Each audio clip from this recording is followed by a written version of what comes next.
Welcome back. మీరు చూస్తున్నారు అబర్దీన్ clock tower. యాక్చువల్గా ఇది మన ఇండియన్ అండ్ బ్రిటిష్ సోల్జర్స్ కి గుర్తుగా కట్టారంట. సో ఇప్పుడైతే మనం వాటర్ స్పోర్ట్స్ కాంప్లెక్స్ దగ్గరికి వెళ్తున్నాం. మనకి పోర్ట్ బ్లేర్ దగ్గరలో 2 ఫేమస్ ఐలాండ్స్ ఉన్నాయి. ఒకటి వచ్చేసి Ross Island and North Bay island.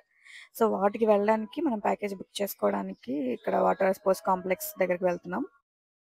ఇక్కడ నుంచి బోట్స్ వెళ్తాయి అనమాట ఆ 2 ఐలాండ్స్ కి. బట్ ఇక్కడ ఒక్కొక్కరు ఒక్కోలా చెప్తున్నారు. మమ్మల్ని డ్రాప్ చేసిన క్యాబ్ డ్రైవర్ అయితే ఒక్క ఐలాండ్కి 5 hours పడుతుంది వెళ్ళి రావడానికి అందాక స్పెండ్ చేయడానికి అని చెప్పేసి. సో ఫుల్ కన్ఫ్యూజన్ ఉండే, హోల్ డే 2 ఐలాండ్స్ తోనే సరిపోతుంది ఇంకా అనేసి.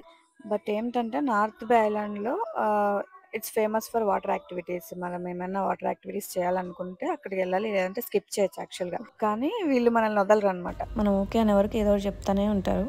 ప్రైజెస్ వచ్చేసి రాస్ ఐలాండ్ కి 470, నార్త్ బే 670, రెండు కలిపి తీసుకుంటే 870. Church, swimming pool, commissioner club, water blank, Japanese bunker మొత్తం చూడొచ్చు. తర్వాత అక్కడ 2 యానిమల్స్ ఉంటుంది, డియర్ అండ్ పికాక్. మీ చుట్టూ తిరుగుతుంటుంది, ఫోటో అండ్ వీడియో తీయొచ్చు డియర్ అండ్ పికాక్.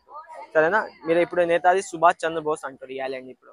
తర్వాత ఇంకొక ఐలాండ్ ఉంది North Bay Island. North Bay Indian 20 rupees ఉంది కదా, దాని వెనకాల photo North Bay Island Indian 20 rupees in వెనకాల ఫోటో. దీనికి ఈ వెరైటీ అంటే కోరల్స్ ఐలాండ్ అంటారు, కోరల్ ఐలాండ్ అండి. దీన్ని కోరల్ ఐలాండ్ ఏమేమి ఉంది చూసేదానికి అంటే మీకు లైట్ హౌస్ ఉంది అండ్ 20 మీటర్ అంటే పెద్ద లైట్ హౌస్ నుంచి మీరు వ్యూ చూడొచ్చు. అండమాన్ యాబ్ లోకి నీళ్ళు మొత్తం వ్యూ చూడొచ్చు. తర్వాత ఇక్కడ ఫస్ట్ యాక్టివిటీ స్కూబా డైవింగ్, తర్వాత sea walking, snorkelling 1000 rupees, snorkelling 1000 రూపాయలే. ఒక ఆక్సిజన్ కోసం మాస్క్ ఇస్తారు, రింగ్ బాయ్ వేస్తారు, తర్వాత లైఫ్ జాకెట్ ఇస్తారు. సో ఇలా అన్నీ ఎక్స్ప్లెయిన్ చేస్తున్నారు 2 ఐలాండ్స్లో ఏముంటాయి, ఏం చూడొచ్చు అని చెప్పేసి. బెస్ట్ ఏంటంటే మీరు హ్యావ్లాక్ వెళ్తే కనుక వాటర్ యాక్టివిటీస్ ఇక్కడ స్కిప్ చేసి అక్కడ చేయడం బెటర్. హ్యావ్లాక్లో వాటర్ చాలా క్లియర్గా ఉంటాయి. సో వాటర్ యాక్టివిటీస్కి అవి బెస్ట్ అనమాట. అక్కడికి వెళ్తాం అనుకుంటే ఇవి ఇంకా స్కిప్ చేసేయచ్చు. బట్ వీళ్ళు మనల్ని ఎలాగో వదలరు కాబట్టి అది కూడా ఒకసారి చూసేసి వచ్చేద్దాం.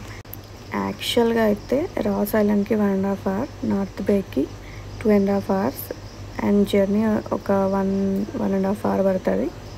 సో టోటల్గా 2 ఐలాండ్స్ కవర్ చేయడానికి 5 to 6 hours పడుతుంది.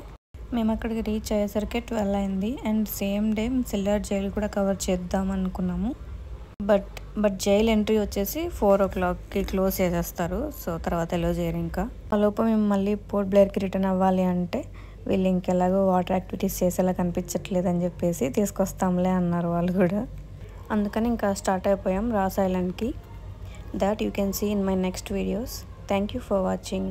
బాయ్.